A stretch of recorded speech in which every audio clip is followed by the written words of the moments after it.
주간 세계 테러 동향 지역별 주간 테러 정보 G맨의 임보희입니다. 먼저 아시아 태평양 인도 소식입니다.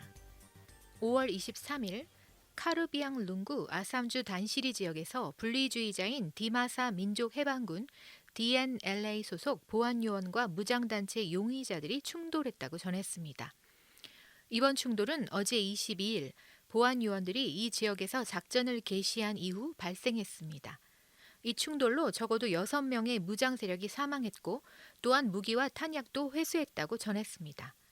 보안당국은 DNLA 무장 세력의 보복 공격 위협으로 인해 앞으로 충돌 지역에서 높은 보안 태세를 유지할 것으로 보이며 저항 세력과 보안 요원 간의 추가 충돌이 가능한 것으로 보고 있습니다. DNLA 저항 세력은 이웃 나갈란드주 일부뿐 아니라 아삼의 디마 하사오와 카르비 앙롱 지역에서 활동하며 보안 위협을 가하고 있다고 전했습니다. 다음은 미얀마 소식입니다. 5월 21일 미얀마군이 소수 카렌족 무장 조직인 카렌 민족 연합 반군을 잡기 위해 발사한 박격포 3발이 태국 북부 메옹손주 메사리앙 지역의 따타팡 마을에 떨어져 주민들이 대피했다고 전했습니다.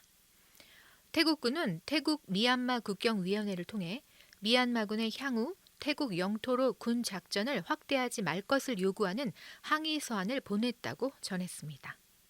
5월 21일 미얀마에서 지방정부 관리와 가족이 총에 맞거나 흉기 등으로 피살되는 사건이 잇따라 발생하고 있습니다.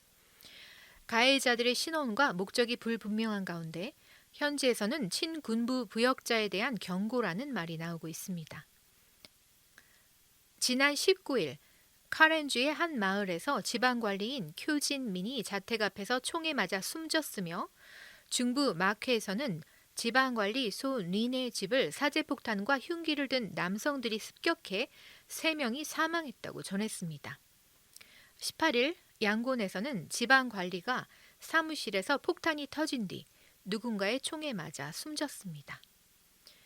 같은 날 만달레이에서는 신원을 알 수 없는 6명이 지방관리 모조민을 흉기로 찌르는 사건이 있었습니다. 지난 쿠데타 이후 양곤, 만달레이, 마케, 사가인 카렌 지역에서는 최소 7명의 지역 관리가 사망했습니다. 5월 24일 중부 카야주 로이코의 한 성당에서 숨어있던 시민에게 무차별 폭격을 가해 4명이 사망했고 8명은 심각한 부상을 입었지만 계속된 공격으로 병원으로 이송되지 못했다고 전했습니다.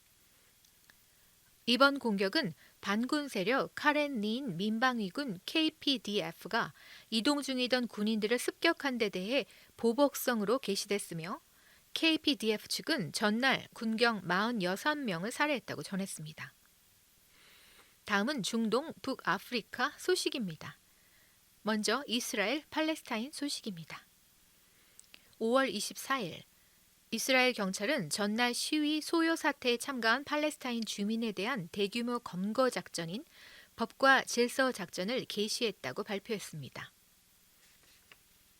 이슬람 3대 성지 중 하나인 동예루살렘의 알라크사에서는 팔레스타인 정착민 강제 추방에 저항하며 시위를 벌였거나 이스라엘군의 강제 진압에 맞선 팔레스타인 주민을 겨냥한 것이다라고 전했습니다. 11일 동안의 가자지구 무력 충돌과 관련해 팔레스타인 측의 가담자를 처벌하기 위한 목적도 있는 것으로 보입니다. 이스라엘은 이 작전을 위해 팔레스타인 거주 지역에 수천 명의 보안군을 투입할 것이라고 전했습니다. 이번 작전이 팔레스타인 시민을 대상으로 한 군사 작전이라며 팔레스타인 복수를 하기 위한 것이라는 비난이 나오고 있습니다. 실제 체포된 이들의 90%는 아랍인으로 파악됐으며 한편 유대인에 대한 아랍계 주민들의 산발적인 공격도 계속되고 있습니다. 아랍계 소년 1명이 이스라엘 군인과 민간인 등 2명에게 흉기를 휘둘러 부상을 입혔습니다. 용의자는 동예루살렘 출신의 17세 소년으로 확인됐으며 이 소년의 소셜미디어엔 팔레스타인 무장정파 하마스가 만든 노래가 올라와 있었다고 전했습니다. 다음은 시리아 소식입니다. 5월 25일 시민단체 무장폭력에 대한 행동의 보고서를 인용해 지난 10년간 전 세계 도시에서는 폭탄이나 로켓, 미사일 등의 폭발성 무기로 인한 사망자, 부상자의 91%가 민간인이라는 조사 결과가 나왔습니다. 보고서에는 2011년 5월 이후 전 세계에서 폭발성 무기로 35만 7,370명의 사상자가 발생했고 이 가운데 73%는 민간인이었다고 전했습니다.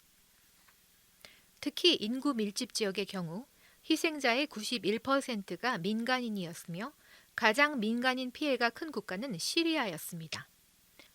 지난 10년간 내전으로 사상자는 9만 2,830명에 달하며 이 가운데 84%가 민간인이었습니다. 이어 이라크, 아프가니스탄, 파키스탄, 예멘에서는 민간인 피해가 컸습니다.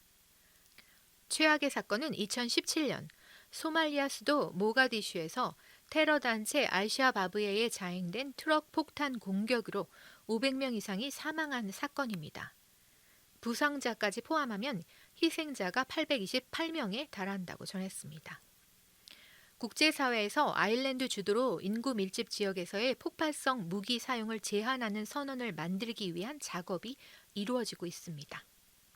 하지만 시리아에서는 무차별적인 폭격으로 국제법을 위반했다는 비판을 받은 러시아는 논의에 참여하지 않았고 미국과 영국, 이스라엘, 프랑스와 같은 국가들은 유보적인 태도입니다. 다음은 사하라 이남 아프리카 소식입니다. 먼저 가나 소식입니다.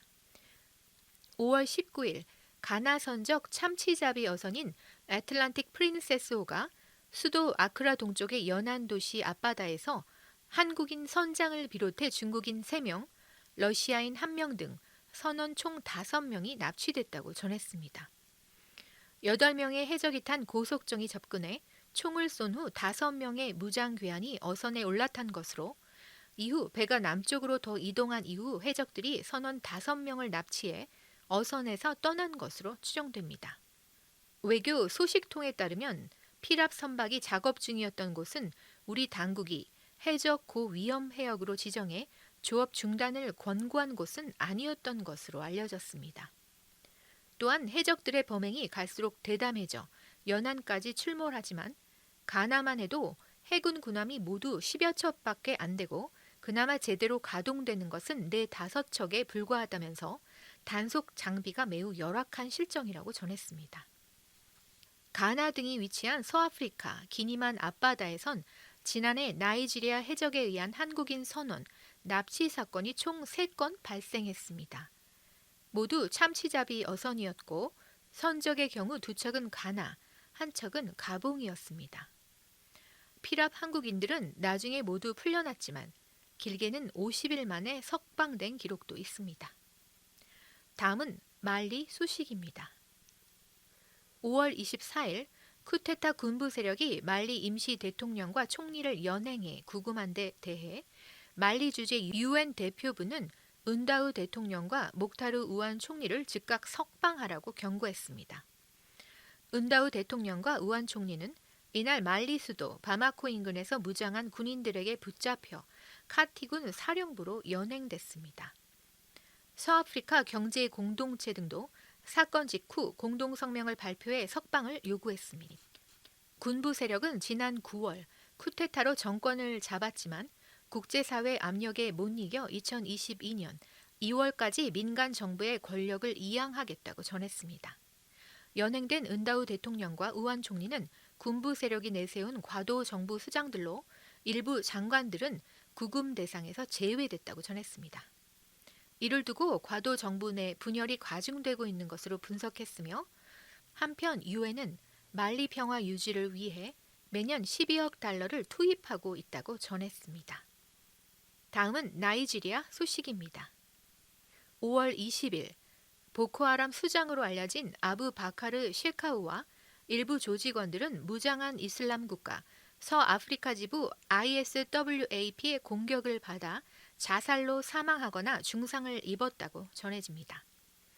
ISWAP 측은 셰카우에게 자신의 지도자에게 충성 맹세를 하도록 강요했고 셰카우는 총을 이용해 극단적 선택을 기도했다고 전했습니다. 또한 다른 정부 관계자는 쉐카우가 감금된 건물에서 폭발물을 퍼뜨려 중상을 입었다고도 전했습니다. 보코하람은 2014년 4월 보누로주 치복에서 여중생 276명을 납치한 테러 단체로 몸값 요구나 수감된 조직원 석방을 요구하기 위해 납치를 빈번히 저질러 왔다고 전했습니다. 지난 2월에도 니제르주 한 학교에서 학생과 교직원 42명을 납치한 뒤 석방한 바 있습니다. 다음은 아메리카 소식입니다. 먼저 과테말라입니다. 5월 19일 과테말라시티 서쪽으로 205km 떨어진 케살 테난고에 위치한 칸텔 감옥에서는 갱단끼리 충돌이 발생해 수감자 6명이 참수된 채로 교도소 정원에서 발견됐습니다. 경찰청은 이날 사건에 대해 수감된 갱단 중 한 명이 며칠 전에 일어난 사건에 대한 보복으로 다른 갱단을 공격한 것으로 추정하고 있다고 설명했습니다. 이번 충돌을 제지하기 위해 500명의 경찰들을 투입했다고 전하며 아울러 수감 중인 폭력 조직과 마약 밀매업자 사이의 충돌의 일환으로 발생했다고 전했습니다.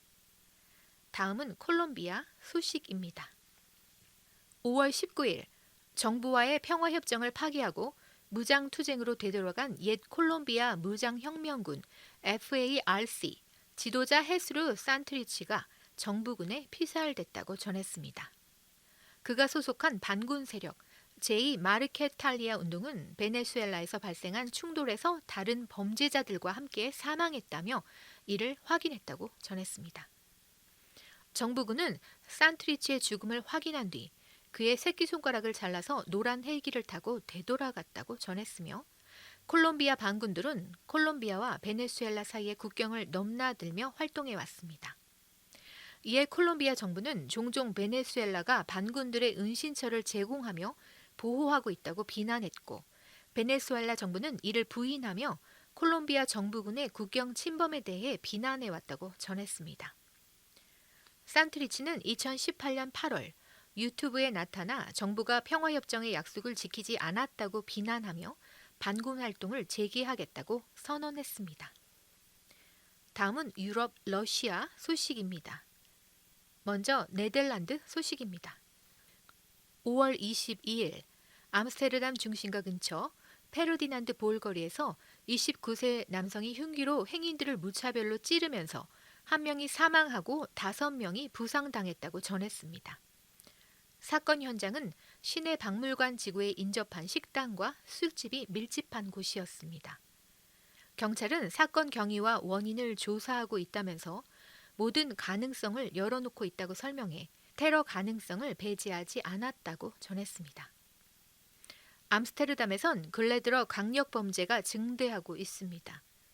주초에 사내에서 현금 수송차를 습격하는 강도 사건이 벌어졌으며 자동 소총으로 무장한 강도범들은 경찰과 총격전까지 벌인 끝에 한 명이 죽고 3명이 다쳤습니다.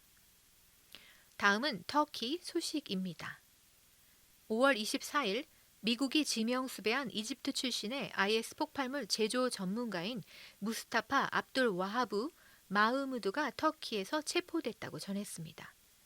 그는 시리아에서 IS에 가입한 후 자살 폭탄 벨트 등 다양한 폭발물을 제작한 혐의를 받고 있습니다.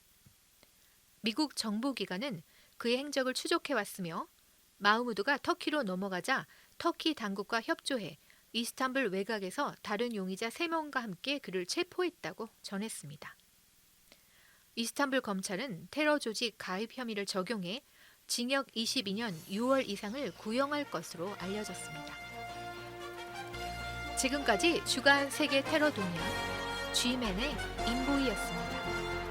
한 주간도 평안하세요.